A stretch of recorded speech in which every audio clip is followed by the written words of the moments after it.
जय हिंद। Welcome to Top Ranker. और मैं इस तरीके से जो ये आपकी नंबर सिस्टम की सीरीज चल रही है, मैं उसका एक सेकंड सेशन आपके सामने लेके आया हूँ। और इस सेकंड सेशन में हम जो डिस्कस करने वाले हैं आज, और ये जो होगी टॉपिक, ये काफ़ी इंपॉर्टेंट टॉपिक होगी क्योंकि मैं आपको गारंटी दे सकता हूँ कि यहाँ से एक न एक क्वेश्चन आपके एग्जाम में जरूर छपने वाले हैं। और आपको देख लीजिएगा, जब भी आप पेपर 2024 का उठाएंगे तो यहाँ से क्वेश्चन आपको जरूर छपेगा इसमें। ठीक है, तो चलिए हम स्टार्ट करते हैं number system class 10th। Okay, ये सेकेंड आपका वीडियो है इसके रिगार्डिंग। देखिए, इसमें कुछ कॉन्सेप्ट मैंने उस दिन भी बताया था कि कुछ कॉन्सेप्ट होंगे। जो कॉन्सेप्ट 2 चल रहा है आपका, कॉन्सेप्ट फर्स्ट मैंने आपको बता दिया है, ये कॉन्सेप्ट 2 के आपके हैं। तो संख्या पद्धति का जो कॉन्सेप्ट 2 है, इसको आप समझिए कि क्या क्या चीजें इसमें बेसिकली है। देखिए, कभी भी आप एक चीज जो मैं अभी लिखा हूं, इन पॉइंट्स को जरूर ध्यान रखिएगा। कह रहे कि कभी एक परिमेय संख्या होती है, कोई भी एक परिमेय संख्या है और एक अपरिमेय संख्या का चाहे जोड़ कह लीजिए और घटाना, सदैव हमेशा क्या होगा, अपरिमेय संख्या होता है। सदैव क्या होता है, सदैव हमेशा क्या होगा, एक अपरिमेय संख्या होगी। इस बात को ध्यान से देखिए यहाँ पे, इसलिए क्योंकि ये पॉइंट्स आपके एग्जाम के रिगार्डिंग बहुत इंपॉर्टेंट होने वाला है। देखिए, कह रहे कि एक अपरिमेय संख्या है, अगर आप एग्जाम्पल से भी देखना चाहते हैं तो देख सकते हैं। एक अपरिमेय संख्या, एक परिमेय संख्या है। परिमेय और अपरिमेय संख्या का अगर जोड़े चाहे घटाना है, सदैव क्या होता है, अपरिमेय संख्या होता है। इस बात को जरूर ध्यान से रखिएगा, क्योंकि अगर मैं देखता हूं, अगर एक मैं लेता हूं परिमेय संख्या, ये है आपकी, और दूसरी मैंने ले लिया आपको अपरिमेय संख्या प्लस करनी में 3 ले लिया, तो ये सदैव क्या कहलाएगी, एक अपरिमेय संख्या कहलाएगी। अगर एक आपका अपरिमेय संख्या होगी और एक परिमेय संख्या है, ठीक, परिमेय और अपरिमेय संख्या का जोड़ या घटाना सदैव क्या कहलाता है, अपरिमेय संख्या कहलाएगा। इस पॉइंट को जरूर ध्यान रखिएगा। क्लियर है? चलिए, तो आगे हम चलते हैं। एक सेकेंड होल्ड ऑन रखिएगा, there is something going on. What is this? This is nothing. चलिए आगे देखिए। तो फिर आगे क्या कर रहा है, एक परिमेय संख्या है और परिमेय संख्या है का जोड़ और घटाना सदैव क्या होगा, परिमेय संख्या होता है। इस बात को भी ध्यान रखिएगा। अगर 2 + 2 करेंगे तो हमेशा 4 आएगा, 3 + 3 करेंगे तो क्या आएगा, हमेशा 6 आएगा। और जो 6 आता है ये क्या कहलाता है, ये कहलाता है परिमेय संख्या। यानी कोई परिमेय संख्या है, उस परिमेय संख्या का आप परिमेय संख्या से जोड़ते हैं तो क्या होता है, सदैव आपको परिमेय संख्या मिलती होगी, परिमेय संख्या होगी। बात समझ में आ गया? आगे चलिए। नेक्स्ट कह रहा है कि परिमेय एवं अपरिमेय संख्या का गुणा, परिमेय एवं अपरिमेय संख्या का गुणा है ना, आपका क्या हो सकता है, अपरिमेय भी हो सकता है और क्या हो सकता है, परिमेय भी हो सकता है। यहाँ पे थोड़ी सी टाइपिंग मिस्टेक है, इसको सुधार लीजिएगा। परिमेय भी हो सकता है, परिमेय और अपरिमेय दोनों हो सकता है। इस बात को ध्यान रखिएगा। कह रहा कि परिमेय एवं अपरिमेय संख्या का, परिमेय है एवं अपरिमेय संख्या का गुणा। अच्छा, परिमेय एवं अपरिमेय, ओके। अगर परिमेय और अपरिमेय संख्या है, इनका गुणा सदैव क्या होगा, अपरिमेय ही होगा। नहीं तो देखिए, परिमेय संख्या एक है 2 और एक मैंने ले लिया कितना, 6 ले लिया है। इसको आप गुणा करेंगे तो 2√6 आपका जो होगा, ये क्या कहलाएगा, हमेशा और हमेशा अपरिमेय संख्या ही कहलाएगी। इस बात को भी बहुत ध्यान से रखिएगा कि अगर कोई एक अपरिमेय संख्या है, एक अपरिमेय संख्या और अपरिमेय संख्या का गुणा सदैव क्या होता है, अपरिमेय संख्या होगी। बात समझ में आ गया? लेकिन मैं यहीं पे एक चीज कह दूं, क्या अगर एक है ना, ठीक है, आगे चलते हैं। अब नेक्स्ट पॉइंट, ये वाला पॉइंट अभी डिस्कस करते हैं लेटर ऑन। आगे देखिए, फिर क्या कह रहा है कि दूसरा पॉइंट क्या कह रहा है, इन सभी पॉइंट्स को जरूर ध्यान रखिएगा। फिर कह रहा है कि एक अपरिमेय संख्या है, एक अपरिमेय संख्या का गुणा सदैव अपरिमेय संख्या प्लस परिमेय संख्या दोनों हो सकता है। इस बात को जरूर ध्यान से रखिएगा, क्योंकि ये जितने पॉइंट्स हम बता रहे हैं ना, ये सब पॉइंट्स अगर क्लियर है बच्चा ना, तो आराम से आप क्या कर सकते हैं, अपने जो √2 को सिद्ध करते हैं, 5 + √2 को सिद्ध करते हैं, जितनी भी कॉन्सेप्ट है सभी क्लियर हो जाएंगे। देखिए ध्यान से, कह रहा है कि अगर अपरिमेय संख्या और अपरिमेय संख्या गुणा करते हैं तो परिमेय भी आ जाएगा और अपरिमेय भी आ जाएगा। कैसे आ जाएगा, देखो ध्यान से, एक है ना परिमेय कैसे आएगा, अगर मैं √2 है और गुणे मैं क्या करता हूं, आपका √2 करता हूं। बात समझ में आ गया? अगर √2 गुणे √2 करते हैं तो यहाँ पे इसका आएगा 2, यानी इसका क्या आ गया, एक परिमेय संख्या आ गई कि नहीं, है ना। अगर मैंने क्या किया है, एक अपरिमेय संख्या का गुणा एक अपरिमेय संख्या से किया है तो हमें क्या देखने को मिल गया है, एक परिमेय संख्या देखने को मिल गई है। लेकिन एक और अपरिमेय संख्या लेते हैं, अगर मैं लेता हूं √2 और मैं लेता हूं √3 लेता हूं, ठीक है, तो √3 इंटू √2 करेंगे तो कितना आएगा, √6 आएगा। इसका मतलब ये क्या है, ये आपकी अपरिमेय संख्या है। कौन सी है, अपरिमेय संख्या है। बात समझ में आया, ये एक अपरिमेय संख्या, और ये कौन सी है, एक परिमेय संख्या है। बात समझ में आ गया। एग्जाम्पल के माध्यम से भी मैंने क्लियर कर दिया कि अगर कोई भी अपरिमेय संख्या अपरिमेय संख्या का गुणा एक परिमेय संख्या भी हो सकती है, एक अपरिमेय संख्या भी हो सकती है। इस बात को ध्यान से सुनिएगा। आगे चलिए, कह रहा है एक परिमेय संख्या है और एक अपरिमेय संख्या का भाग क्या हो सकता है, अपरिमेय, है ना, संख्या हो सकता है। थोड़ी सी टाइपिंग मिस्टेक है ना। कह रहा है कि एक परिमेय संख्या है और एक अपरिमेय संख्या का भाग सदैव अपरिमेय संख्या ही होगा। नहीं तो आप देखिए √ यहाँ पे 6 दिया है और 2 से डिवाइड करिए, है ना, 2 से डिवाइड करेंगे तो क्या हो जाएगा, ये √6 ही क्या होगा, इसलिए ये क्या हो जाएगा, अपरिमेय संख्या। नहीं तो करणी में आपका 10 है डिवाइडेड बाई आपका 4 है। देखिए आपने किससे किया है, यह 4 है, आपने √2 किया है तो गुणे √2 और बटा के √2 आप परिमेयकरण कर दीजिए। तो कितना हो जाएगा, 4 करणी में 2 और आपने 2 से किया है, फिर कितना आ जाएगा 2 √2। इसका मतलब जो आपका आया है, ये भी कितना आया है, ये भी आया है अपरिमेय संख्या। मतलब परिमेय संख्या एवं अपरिमेय संख्या से अगर आप भाग देते हैं तो आपको सदैव क्या मिलने वाला है, सदैव मिलने वाला है क्या, वो मिलने वाला है अपरिमेय संख्या। इस बात को भी जरूर ध्यान से रखिए। जो ये आपको मैंने कॉन्सेप्ट दे रहे हैं ना बच्चा, ये कॉन्सेप्ट ही मेन है। इस कॉन्सेप्ट को समझ गए ना तो संख्या पद्धति को ऐसे उड़ा दोगे धाए धाए। और ऐसे क्वेश्चन आते भी हैं ऑब्जेक्टिव में भी, ऑब्जेक्टिव में भी आपका क्वेश्चन डायरेक्टली इसी प्रकार से आ जाते हैं। क्लियर है, इस बात को समझिए। फिर कह रहा है कि एक अपरिमेय संख्या है, एक अपरिमेय संख्या का भाग अगर आप देते हैं तो वो सदैव अपरिमेय संख्या भी हो सकता है, एक परिमेय संख्या भी हो सकता है। तो इस बात, दोनों बात को ध्यान से सुनिएगा। कह रहा है कि अपरिमेय संख्या और अपरिमेय संख्या का भाग देंगे। अगर मान लीजिए कि अपरिमेय संख्या में लेता हूं, करणी में लेता हूं कितना, है ना, 27 और डिवाइडेड बाई मैं करता हूं किससे, अपरिमेय संख्या करणी में 3 से, तो 3 है ना, 3 9 27, तो करणी में कितना हो गया 9। अब करणी में 9 की वैल्यू कितना आती है 3, तो 3 आ गई। इसका मतलब ये आ गई परिमेय संख्या। और कभी कभार क्या होता है, कभी कभार अगर आप भाग देते हैं तो अपरिमेय संख्या से अपरिमेय संख्या ही प्राप्त होती है। अगर इसको भी आप देखना चाहते हैं तो इसको भी आप देख सकते हैं। जैसे मैं लेता हूं कितना, अगर मैं लेता हूं कि करणी में 4 बटा के करणी में 2, तो आपने इसे काट दिया, इसको कितना जाएगा, करणी में 2, और करणी में 2 क्या होती है, 1 होती है अपरिमेय संख्या। बात समझ में आ गई होगी सभी को, इजीली इस चीज को, है ना, क्लियर हो गया होगा। ठीक है, तो ये कॉन्सेप्ट क्लियर हो गया कि अपरिमेय संख्या एवं अपरिमेय संख्या का भाग अपरिमेय एवं परिमेय दोनों हो सकता है, अपरिमेय अपरिमेय दोनों हो सकता है। इस बात को जरूर ध्यान रखिएगा।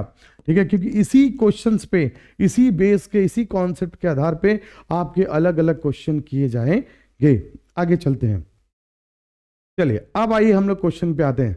जैसा कि कल मैंने एक कॉन्सेप्ट आपको दिया था, इससे प्रीवियस वाली जो भी क्लास थी उसमें मैंने बताया था, यदि, है ना, कोई संख्या होती है ना, एक आपको, है ना, इस क्वेश्चन से पहले पहली संख्या गुणे दूसरी संख्या बराबर एलसीएम, है ना, गुणे एचसीएफ। याद है बच्चा, याद है मेरे लल्ला लोग, ये वाला आपको हमने फार्मूला उस दिन बता दिया था। ठीक है, चलिए, तो ये कह रहा है कि दिया गया है कि दो संख्याएं, पहली संख्या आपको दिया गया है, दूसरी संख्या दिया गया है, दोनों संख्याओं का आपको एचसीएफ दिया है, एचसीएफ आपको दे दिया है, एचसीएफ। ठीक है, जब एचसीएफ दिया है तो एचसीएफ गुणे एलसीएम होता है, गुणे पहली संख्या गुणे दूसरी संख्या होता है कि नहीं। तो पहली संख्या कितनी है, पहली संख्या है आपका 255 इंटू 867 डिवाइडेड बाई क्या हो जाएगा, आपको निकालना क्या है, एलसीएम ज्ञात करना है। तो एलसीएम आपको ज्ञात करना है, और जबकि एचसीएफ आपको दिया है, तो एचसीएफ कितना दिया है 51, कितना दिया है 51। इसको आप 5 टाइम्स से डिवाइड कर दीजिएगा, 5 बार से कट जाएगा, और 867 इंटू 5 आप इसका गुणा कर दीजिएगा, ठीक है। गुणा करने के बाद आपको जो नंबर मिलेगा वो आपका क्या कहलाएगा, वही आपका कहलाता है ना, वही आपका आ जाएगा HCF। अगर आप इसका गुणा करते हैं तो आपको गुणा करने के बाद मिलेगा कितना, है ना, आराम से मिलेगा कितना, 4335। ये आपको आंसर मिलेगा, नहीं तो आप गुणा करके इसका देख लीजिएगा। इतना तो आप मेरे नन्हे मुन्ने बच्चे हो, मेरे झरेला मरेला हो, आप कर ही लोगे, ठीक है। चलो झरेला मरेला आ जाओ लाइन पे। क्वेश्चन नंबर 1 हो गया आपका आराम से। क्वेश्चन नंबर 2 पे आते हैं। क्वेश्चन नंबर 2 क्या दिया गया है ना, महत्तम समापवर्तक दिया गया इतना इतना इतना, तो इतने इतने का मान ज्ञात कर दे। फिर वही सेम है आपका, पहली संख्या गुणे दूसरी संख्या बराबर LCM HCF। सेम क्वेश्चन इसी के आधार पे लगेगा। इस क्वेश्चन को भी आप देखिए, मैं लगा देता हूं आपके लिए। क्या दिया है आपका, महत्तम समापवर्तक दिया है, तो आपको HCF निकालना है। क्या निकालना है, HCF। तो HCF आपको ज्ञात करने के लिए HCF आपको दिया है, HCF ज्ञात करना है ना। तो HCF आपको दिया है कि नहीं, LCM HCF दिया है, सॉरी HCF दिया है। HCF दिया है तो आप LCM निकाल लीजिए। तो LCM बराबर क्या हो जाएगा, LCM बराबर हो जाएगा आपका पहली संख्या गुणे दूसरी संख्या, पहली संख्या गुणे दूसरी संख्या, ठीक है, बटा के कितना हो जाएगा, बटा के हो जाएगा आपका HCF। फिर क्या हो जाएगा, पहली संख्या कितनी है, पहली संख्या आपका 306 गुणे 657 डिवाइडेड बाई 9 से आप डिवाइड कर लीजिएगा और उसके बाद में काट पीट के आंसर लेके आ जाएगा, आपका आंसर मिल जाएगा। आपका आंसर कितना होगा वो मैं आपको बता दे रहा हूं। इसका आंसर होगा, बहुत ही शानदार आंसर है भाई, इसका आंसर है 22335। कितना है, 22335, 22335। इसका आंसर यही आपको मिलेगा काटने पीटने के बाद। ये कैलकुलेशन आप अपने से करिएगा, कैलकुलेशन हम नहीं करने वाले हैं मेरे नन्हे मुन्ने बच्चे, मेरे है ना नन्हे मुन्ने राई हो, देश के सिपाही हो। समझ में आई बात। तो ऐसा हम नहीं बताने वाले, हम आपको सीधे सीधे तौर पे सीधे कॉन्सेप्ट बताएंगे, क्योंकि लिखा ही है यहाँ पे क्या, कॉन्सेप्ट लिखा है 2.0। बात समझ में आया। तो केवल कॉन्सेप्ट बताएंगे, कैलकुलेशन आपको घर पे बैठ के करनी है, पेन और कॉपी उठा के अपने हिसाब से करते चलिए। आइए नेक्स्ट क्वेश्चन पे करते हैं। बहुत शानदार क्वेश्चन भैया, ये तो गजब का क्वेश्चन है। कह रहा है ना कि जांच कीजिए कि क्या किसी प्राकृतिक संख्या के लिए संख्या 6 का पावर n, कितना 6 का पावर, ये आपको n दिया गया है, 6 का पावर n, 6 का पावर n अंक है ना 0 पर समाप्त होता है क्या। अच्छा आपको एक चीज बताएं, अगर कोई भी संख्या ना कभी भी 0 पे समाप्त होती है, इसका मतलब एक कॉन्सेप्ट हम आपको समझा रहे हैं, कोई भी संख्या अगर 0 से लास्ट में होता है, इसका मतलब अगर वो 2 का पेयर और 5 का पेयर है ना, 2 और 5 का, 2 और 5 का पेयर है, तभी लास्ट में 0 आता है। ये पता है कि नहीं, 2 पच्चे 10, 2 पच्चे 10, पता है ना, 10 आएगा तभी होगा लास्ट में 0। कहेंगे सर जी 20 में भी तो 0 आता है, 20 में भी तो 0 आता है। अरे बच्चा हाँ 20 में 0 आता है, तो 4 गुणे 5 किया आपने, 4 5 20, लेकिन ये तुम्हें देखो मिला कहाँ से, 2 इंटू 2 इंटू 5, यानी 2 और 5 का जहां पे मेल हुआ है ना, 2 और 5 का जहां पे मेल हुआ है, अगर 2 5 का मेल होगा वहीं पे 0 बनेगा, नहीं तो 0 नहीं बनेगा। बात समझ में आया, 2 5 का मेल होगा तो 0 बनेगा। तो हम चेक करेंगे, अगर 2 इंटू 5 जिस भी संख्या के गुणज में 2 और 5 होंगे, इसका मतलब है कंफर्म है कि वहां पे लास्ट में 0 आएगा। अगर कोई भी संख्या है, किसी भी संख्या में, कॉन्सेप्ट हम आपको बता रहे हैं, दुनिया की कोई भी संख्या अगर उस संख्या में 2 और 5 का कॉम्बिनेशन आता है, गुणनखंड करने पर अगर 2 और 5 का कॉम्बिनेशन आता है, तो वो संख्या कंफर्म है, उसमें क्या आएगा, लास्ट में 0 आएगा। लेकिन उसमें केवल 2 आए, केवल 5 आए तो नहीं होगा। 2 और 5 दोनों का पेयर एकदम कंफर्म है। अगर दोनों साथ में आते हैं, इसका मतलब लास्ट में 0 बनेगा। नहीं देख लो, अगर 2 और 5 है तो लास्ट में 0 है, इसमें भी देखो 2 और 5 है, लास्ट में 0 है। जिस भी संख्या के गुणनखंड में अगर 2 और 5 का कॉम्बिनेशन बनता है, तो ये श्योर है, 100% श्योर है कि लास्ट में 0 आएगा। तो हम देखते हैं 6 का पावर n में आएगा क्या, देखते हैं 6 का पावर n। देखिए हम लिखेंगे 6 का पावर n, 6 का पावर n में 2 और 3 का गुणनखंड है, 2 और 3 का गुणनखंड है कि नहीं। 2 का पावर n चाहे जितना भी कर लो और 2 का पावर n चाहे जितना भी कर लो, 2 का पावर चाहे जितना भी कर लो, 2 गुणे 2 गुणे 2 गुणे 2 गुणे 2, 3 गुणे 3 गुणे 3, कभी भी लास्ट में जीरो नहीं आएगा। तो आप लिखेंगे है ना, क्योंकि है ना 2 का पावर n एवं 3 का पावर n में है ना में शून्यों की संख्या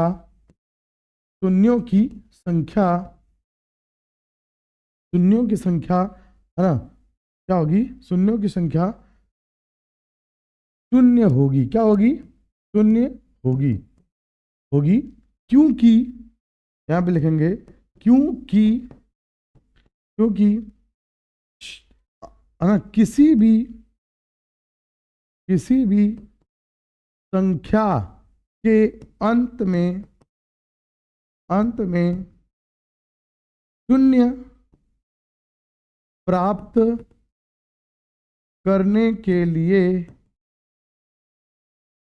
करने के लिए क्योंकि किसी भी संख्या के अंत में शून्य प्राप्त करने के लिए है ना हमें 2 का पावर n एवं 5 का पावर n का जोड़ा प्राप्त करना होता है। इसलिए 6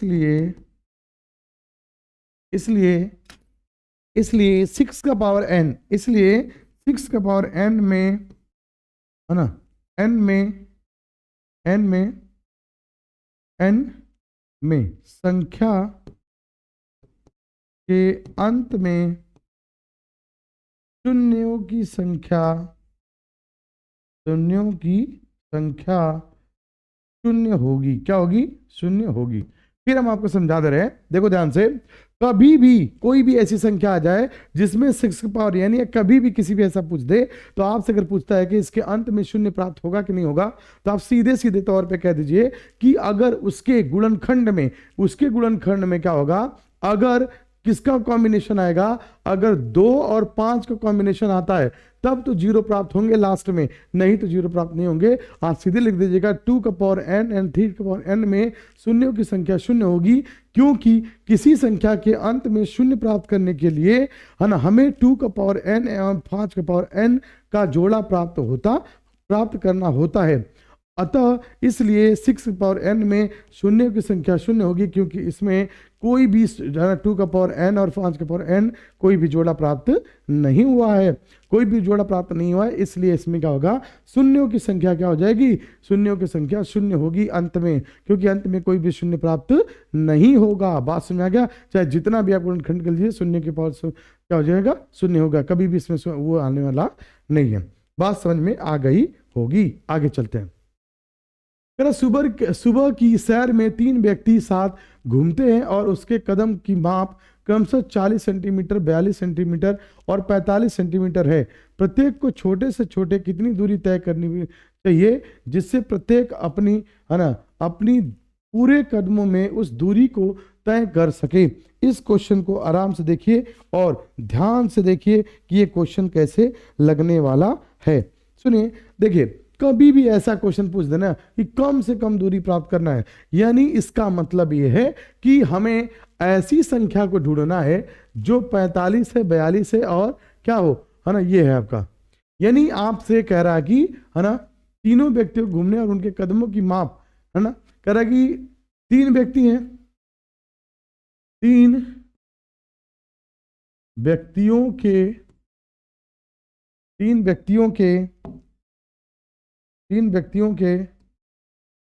कदमों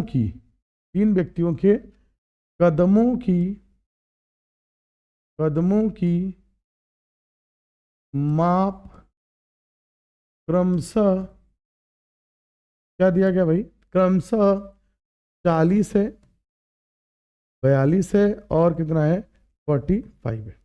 ऐसा आपको कभी भी क्वेश्चन आए ना, तो इसमें आप समझ लेना कि आपको ऐसा पूछ रहा है कि ऐसी संख्या में बताइए। देखो, HCF कब प्राप्त करते हैं, LCM कब प्राप्त करते हैं, HCF जब प्राप्त करते हैं और LCM कब प्राप्त करते हैं, ये समझ लो। जब कोई ऐसी चीज बोले जाए, आपको कोई संख्या दे दे, आपसे पूछे कि ये चीजें टारगेट करनी है, तो आप क्या करेंगे, तीनों संख्याओं को, है ना, ऐसी संख्या ढूंढिए जो तीनों संख्याओं को काट दे, तीनों संख्या उसे काट दे, तो वो होता है आपका एलसीएम। क्या होता है? एलसीएम। यानी इन तीनों संख्याओं से क्या होगा, ये एलसीएम, ये चीज होती है जो इन तीनों को क्या कर देगी, तीनों संख्या एलसीएम को, है ना, ऐसी संख्या हम प्राप्त करेंगे जो इन तीनों को काट देती है। लेकिन अगर हमें आपको एचसीएफ पूछेगा, तो एचसीएफ वो संख्या होती है जो इन तीनों संख्याओं से कट जाती है। क्या होती है? कट जाती है। बात समझ में आ गया? वो तीनों संख्याओं से कट जाएगी। यानी एचसीएफ वो संख्या होती है जो इन तीनों संख्याओं को काट देगी, और एलसीएम वो संख्या होती है जो ये तीनों संख्याएं इसको काट देती हैं। बात सुने? वो क्या करती है, एचसीएफ क्या करता है, उन तीनों को काट देगी, और ये बेचारी क्या करती है, इनसे कट जाती है। बात समझ में आएगा? ये होता है एलसीएम। तो इनका हमें एलसीएम प्राप्त करना पड़ेगा। तो एलसीएम हम कैसे प्राप्त करेंगे? एलसीएम प्राप्त करने के लिए हमें क्या करना पड़ेगा, गुणनखंड करना पड़ेगा। कैसे?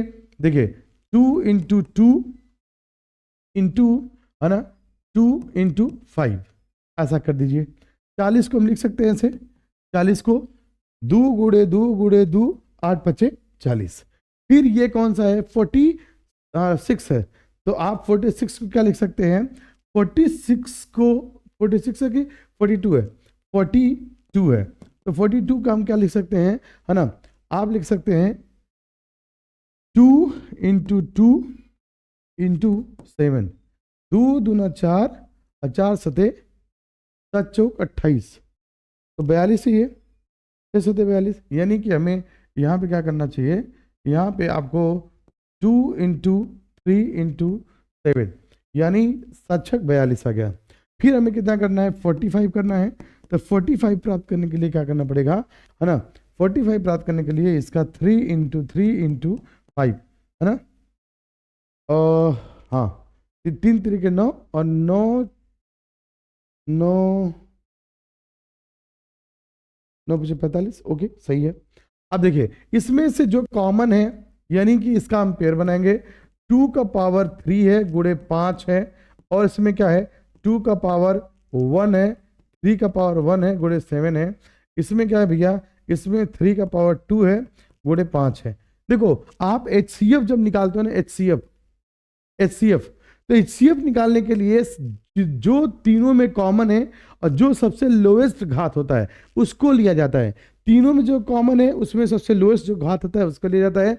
लेकिन एचसीएफ एलसीएम ज्ञात करने के लिए जो तीनों में कॉमन है पहले उनको ले लो, और उनको ले लेंगे कितना, 2 कॉमन है, तो 2 है, तो 2 का पावर कितना कर देंगे, 3 गुणे, है ना, फिर क्या कर देंगे, 3 का पावर 2 गुणे कितना है, 5 है, गुणे 7 है। इन सभी को ले लेंगे और इन सभी का एचसीएफ निकाल देंगे। सभी का एचसीएफ अगर आप निकालेंगे तो आ जाएगा कितना, 25 और 20, 25 और 20। ये इनके जो होंगे, ये इनके कदमों की संख्या होगी, है ना, जिससे प्रत्येक अपने पूरी कदमों में उस दूरी को माप सके। तो वह दूरी है कौन सी, 25 और 20। 25 और 20 ऐसी दूरी है जो ये तीनों व्यक्ति 40 और 42 और 45 तीनों क्या करेंगे, इसको काट देंगे। बात समझ में आई? मेरे हिसाब से पूरी बात समझ में आ गई होगी। आगे चलते हैं। नेक्स्ट देखिए, अभी मैंने कहा कि सिद्ध कीजिए कि 2 प्लस कड़ी में 3, 2 प्लस क्या है, कड़ी में 3 एक अपरिमेय संख्या है। थोड़ी देर पहले ही मैंने एक चीज बताई थी, क्या मैंने एक चीज बताई थी कि 2 अगर भी कोई भी परिमेय संख्या होती हैं, उन अपरिमेय संख्या का जोड़ और घटाना बताया था कि अगर एक परिमेय संख्या है, एक अपरिमेय संख्या का जोड़ सदैव अपरिमेय होता है। इस बात को हम सिद्ध करते हैं। देखिए सिद्ध कैसे करेंगे, मान लेते हैं ये जो आपको दिया गया है, ये इसको हम लेते हैं, मान लेते हैं, माना 2 प्लस करणी में 3 एक क्या है, एक क्या है हमारी, एक परिमेय संख्या है। इसको हम मान लेते हैं, कंट्राडिक्शन ऑफ मेथड परिमेय संख्या है। इसको हम क्या करेंगे, कंट्राडिक्शन ऑफ मेथड यानी विरोधाभास के द्वारा हम इसको सिद्ध करेंगे। हम मान लेते हैं कि अगर ये आपकी अपरिमेय संख्या में सिद्ध करना है तो हम मान लेते हैं कि क्या है, एक परिमेय संख्या है। जैसे हम किसी को यह सिद्ध करना चाहते हैं, कोई बच्चा है, वो अगर मोहन नाम का बच्चा है, तो मोहन को हम ये सिद्ध करना चाहते हैं कि मोहन नहीं है, तो हम पहले मान लेते हैं कि ये कौन है, सोहन है। तो हम क्या करेंगे, सोहन उसको मान के उसका आधार कार्ड वगैरह चेक करेंगे, सारी चीज चेक करेंगे। जब देखेंगे कि अरे ये तो इसका है ही नहीं, तब हम कहेंगे कि अच्छा, मोहन को हमने सोहन मान लिया था, इसीलिए ना मोहन क्या है, मोहन को जो सोहन माना था ना, वो सोहन नहीं है, बल्कि कौन है, मोहन है। बात समझ में आ? तो ऐसे ही हम इसको भी मानते हैं। माना 2 प्लस करने में 3 एक परिमेय संख्या है, ये हमने मान लिया इसको। बात समझ में आ गया? इसको और भी थोड़ा अच्छे तरीके से लिखते हैं ताकि आपके काम में भी आए। इसको हम 2 पार्ट में लेकर करेंगे थोड़ा सा। देखिए, हम मानते हैं माना 2 प्लस करने में 3 एक क्या है, एक हमारी परिमेय संख्या है। क्या है बच्चा? परिमेय संख्या है। बात समझ आ गया? मान लिया। तो हम इसको क्या लिख सकते हैं, इसको लिख सकते हैं 2 प्लस करड़ी में 3 बराबर है ना a बटा के b। मान सकते हैं, क्यों? क्योंकि अगर ये परिमेय संख्या माने तो परिमेय संख्या को हम p बाई क्यू के रूप में लिख सकते हैं, ऐसा हम जानते हैं। तो हमने इसको लिख दिया, है ना, 2 प्लस करने में 3 है ना a बाई b, जहां पे हमारा है ना क्या है भैया, a तथा b है ना हमारा क्या है, पूर्णांक है। क्या है? हमारा पूर्णांक है ना, पूर्णांक है। बात समझेगा? पूर्णांक है a तथा b। अब सुनिए हमारी बात, हमने थोड़ी देर पहले ही आपको बताया था, अगर कोई है ना एक परिमेय संख्या और एक अपरिमेय संख्या का जोड़ सदैव अपरिमेय ही होता है। देखिए ध्यान से, तो हम इसको क्या कह सकते हैं, इसको हम कह सकते हैं करड़ी में 3 और बराबर a प्लस b और माइनस, और क्या कर सकते हैं, 2। ध्यान से देखिएगा, हमने इसको बस इधर कर दिया, a बटा के b और प्लस माइनस 2। ध्यान सुनिए, समीकरण नंबर 1 देखिए, समीकरण नंबर 1 देखिए। अभी थोड़ी देर पहले तो बताया था, अगर 3 प्लस 4 करेंगे तो 7 मिलता है। ये भी हमारी परिमेय संख्या है और ये भी हमारी परिमेय संख्या है कि नहीं? दोनों परिमेय संख्या है 3 और 4, इसको आपने जोड़ा है तो क्या मिला है, 7। और चाहे और भी जोड़ लो, 1 प्लस 2 हमने 3, यानी दोनों आपकी परिमेय है, ये भी परिमेय है, हमने जोड़ा क्या मिला हमें, परिमेय। यानी कि आपको हमने बताया था थोड़ी देर पहले ही कि परिमेय संख्याओं का जोड़, परिमेय संख्याओं का घटाना सदैव ही क्या मिलेगा, परिमेय संख्या मिलेंगी। लेकिन देखो अभी तुमने जो किया है, एक परिमेय संख्या a बाई 2 है, a बाई b, ये क्या है, एक परिमेय संख्या है, ये भी एक परिमेय संख्या है। और परिमेय संख्या से रेशनल नंबर से आपने रेशनल नंबर को घटाया है, तो आपको क्या मिला है, इरेशनल नंबर। यानी कि जो अभी आपने थोड़ी देर पहले ही माना था कि 2 प्लस करड़ी में 3 एक अपरिमेय संख्या है, यह एक अपरिमेय संख्या नहीं है बल्कि परिमेय संख्या है, क्योंकि यह एक विरोधाभास है, कॉन्ट्राडिक्शन ऑफ मेथड है। बात समझ में आ गया? तो हम कह सकते हैं कि, है ना, कह सकते हैं क्या, है ना, परिमेय संख्या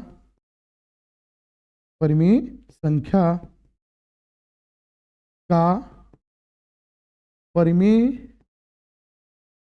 संख्या से जोड़ सदैव क्या मिलता है बच्चा, सदैव एक परिमेय संख्या मिलता है। क्या मिलता है? परिमेय संख्या प्राप्त होती है। ठीक है, लेकिन है ना, होती है, लेकिन हम कह सकते हैं, लेकिन समीकरण नंबर 1 में है ना, लेकिन समीकरण नंबर 1 में a बाई 2 माइनस 2 से, है ना, करड़ी में 3 एक, है ना, अपरिमेय संख्या प्राप्त हुई है, जो कि विरोधाभास है, जो कि विरोधाभास है। अतः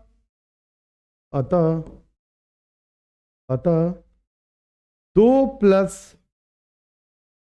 प्लस करड़ी में 3 एक क्या है, 2 प्लस करड़ी में 3 एक परिमेय संख्या है। बस ये आप अच्छे तरीके से इसको लिख लीजिएगा। ये हो गया हमारा प्रूव्ड। क्या हो गया हमारा? प्रूव्ड हो गया। बात समझ में आ गई? बहुत बेहतरीन तरीके से इसको हमने सिद्ध किया है, जो कि आप हमेशा इसका कंफ्यूजन बना रहता है आपके एग्जाम के लिए प्रोस्पेक्ट से। ठीक है, हमेशा आपके लिए, हमेशा आपका ये चांस होता है गलत करने के लिए। इस चीज़ को आप जल्दी से लिख लीजिए, जल्दी से पूरे कॉन्सेप्ट को लिख लीजिए, ताकि आपके लिए भी ये चीज़ें समझ में आ जाए। और इसी तरीके से आपको एग्जाम में छाप देना है। फिर से हम बता रहे हैं, हमने क्या किया है कि 2 + कड़ी में 3 को एक परिमेय संख्या मान लिया है, इसलिए 2 + कड़ी में 3 को a/b के फॉर्म में हम इसको लिख सकते हैं, जहां पे a तथा b हमारा एक क्या है? पूर्णांक है। इसको ऐसे लिखना भी है बच्चा, एक ब्रैकेट में जैसे हम लिख रहे हैं, एक पूर्णांक है। फिर क्या दिया है आपको, है ना, a है ना कड़ी में 3 a/b - 2 हमने कर दिया है। जैसा कि आप जानते हैं कि एक परिमेय संख्या से एक परिमेय संख्या घटाएंगे तो सदैव हमको क्या मिलता है? एक परिमेय संख्या मिलती है, जो कि हमने आपको एग्जाम्पल से समझा दिया है। जबकि हमें एक परिमेय संख्या का एक परिमेय संख्या से जोड़ सदैव परिमेय संख्या है होती है, इसलिए, है ना, लेकिन जो समीकरण नंबर 1 में a/2 - 2 से, है ना, हमने घटाया है, तो हमें क्या मिला है? कड़ी में 3, यह एक अपरिमेय संख्या प्राप्त हुई है, जो कि विरोधाभास है। अतः 2 + कड़ी में 3 एक अपरिमेय संख्या होगी। ये बात समझ में आ गई होगी। बहुत मैंने अच्छे तरीके से इसको समझाया है। आगे चलिए, अब आगे हम चलते हैं। चलिए, अब ये आता है करनी में 2, कितना? √3 को आप सिद्ध करिए कि एक अपरिमेय संख्या है। ये भी क्वेश्चन बहुत ही शानदार होता है और बहुत बार एग्जाम में रिपीट हुआ है ना, बहुत बार रिपीट हुआ है। इसको भी मैं अच्छे तरीके से भी आपको समझाता हूं। देखिए, थोड़ी देर पहले मैंने एक कॉन्सेप्ट आपको समझाया है। क्या समझाया बच्चा? हमने समझाया है सअभाज्य संख्या। सअभाज्य संख्या कॉन्सेप्ट नंबर 1 में हमने समझा था कि सअभाज्य संख्या वो संख्या होती है जो, है ना, एक के सिवा किसी और से नहीं कटती है, या उसका HCF एक होता है। उसका क्या HCF होता है? एक। वो एक के सिवा किसी और से नहीं कटती है, यानी स्वयं से कटेगी या किसी और से नहीं, है ना, कटेगी। ठीक है, तो इसमें हमने बोला है सअभाज्य संख्या। सअभाज्य संख्या मतलब वो संख्या होती है जो, है ना, एक के सिवा किसी और संख्या से नहीं कटे। पास में अगर वो कट जाती है तो वो सअभाज्य संख्या नहीं होगी। तो इसी कॉन्सेप्ट पे हम इस चीज को, हम ना, आपको क्या करेंगे? सिद्ध करेंगे। देखिए, हम मान लेते हैं इसको भी, क्या है ना,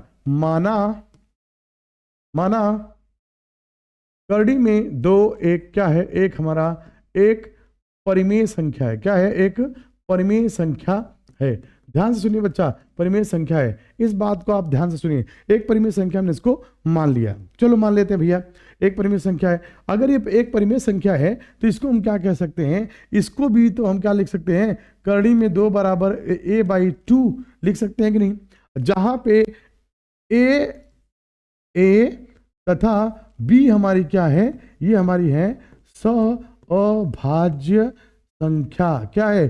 सअभाज्य संख्या है। इस बात को ध्यान से सुनिएगा। a तथा b हमारी क्या है? सअभाज्य संख्या है, यानी a तथा b किसी और संख्या से नहीं कटनी चाहिए। अगर ये एक के सिवा किसी और से कट गई, एक के सिवा किसी और से कट गई, इसका मतलब है कि जो हम सिद्ध करना चाहते हैं ये कॉन्ट्रडिक्शन ऑफ मेथड है, और जो हम सिद्ध कर रहे हैं वो गलत है, जो है वही सत्य है।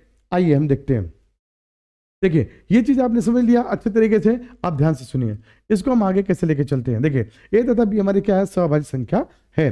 चलिए हम क्या करते हैं, इसको दोनों तरफ क्या कर देते हैं? दोनों तरफ क्या कर देते हैं? दोनों तरफ वर्ग करने पर, दोनों तरफ वर्ग करने पर वर्ग कर देते भैया। वर्ग कर देंगे, ये हो जाएगा कितना? ये हो जाएगा √2 का होल स्क्वायर प्लस a/b का भी होल स्क्वायर कर दिया। ये हो जाएगा कितना? ये हो जाएगा आपका √2, यानी कि कितना हो जाएगा? 2 हो जाएगा। और ये हो जाएगा कितना? बराबर a² प्लस b² होगा कि नहीं? यानी कि हम इसको लिख सकते हैं क्या? a² बराबर 2b² लिख सकते हैं कि नहीं? देखो लिख दिया हमने। इसको मान लेते हैं समीकरण नंबर 1। क्या मान लिया हमने इसको? समीकरण नंबर 1 हमने इसको मान लिया। आगे चलते हैं। देखो, समीकरण नंबर 1 हमने इसको मान लिया। ठीक है, एक कॉन्सेप्ट और भी है, मैं आपको हल्का से सिखा देता हूं। एक चीज और भी है ना, आप जानते होंगे कि यदि एक थ्योरम है, यदि a जो है ना, ए जो है आपका बी स्क्वायर को डिवाइड कर रहा है, तो ए बी को भी डिवाइड करता है। ये कॉन्सेप्ट होता है, एक थ्योरम होती है आपके लिए। यदि ए जो है ना वो बी स्क्वायर को डिवाइड कर रहा है, तो ए बी को भी डिवाइड करेगा, क्योंकि ए यहीं से निकल रहा है बी इंटू बी, यानी बी इंटू बी, यानी ए बी को भी डिवाइड करेगा। ये चीज समझिए, बात समझेगा। तो हम लिख सकते हैं, यदि, है ना, क्या लिख सकते हैं, यहां पे हम लिख सकते हैं, ये समीकरण नंबर 2 आपका हो गया, एक हो गया। देखिए ए क्या कर रहा है ना, ध्यान सुनिएगा, यानी आपने क्या किया है, ये 2b लगा दिया है, ध्यान सुनिए, ये आपका 2b हो गया, ठीक। यदि, है ना, देखिए यहां से ए स्क्वायर, है ना, आपने क्या किया है, ए स्क्वायर डिवाइडेड बाई, है ना, ए स्क्वायर प्लस बी स्क्वायर, है ना, बराबर क्या किया है आपने, 2b कर दिया है। Very good.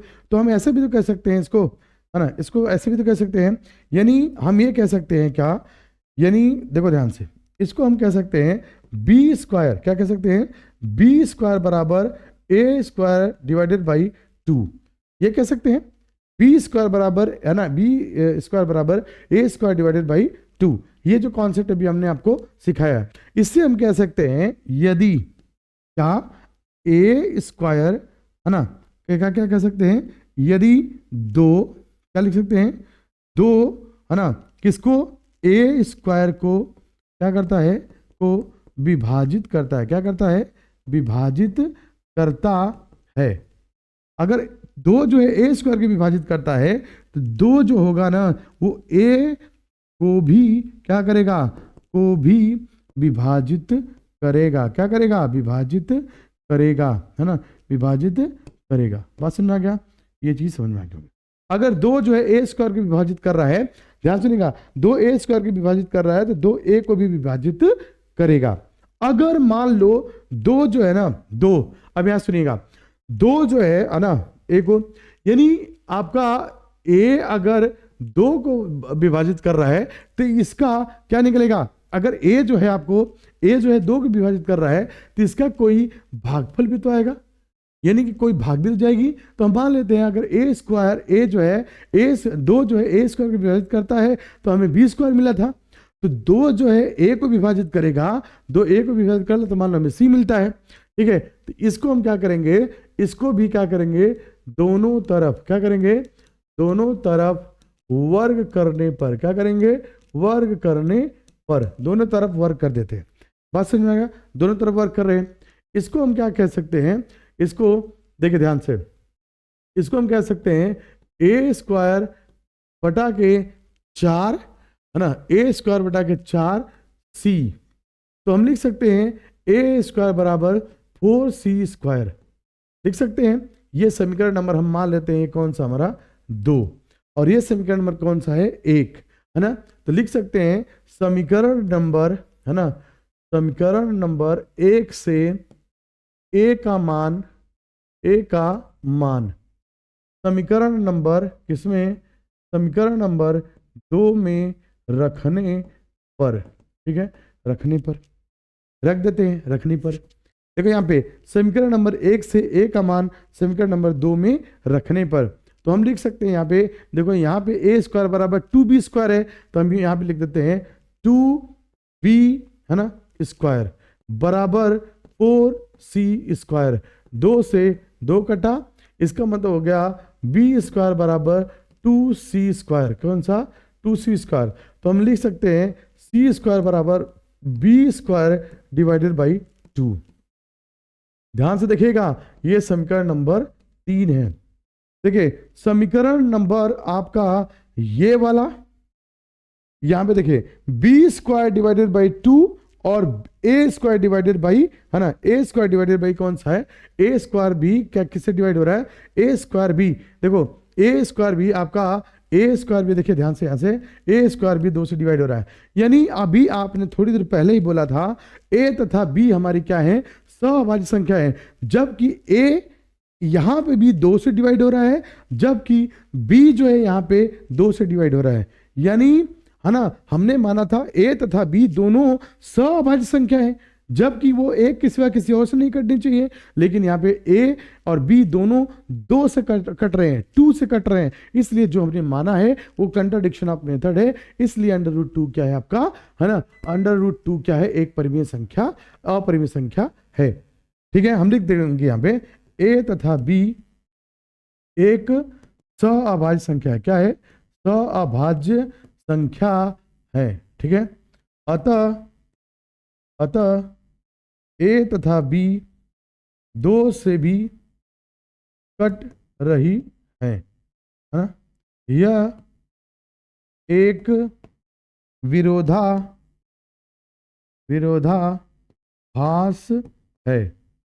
अतः करणी में 2 एक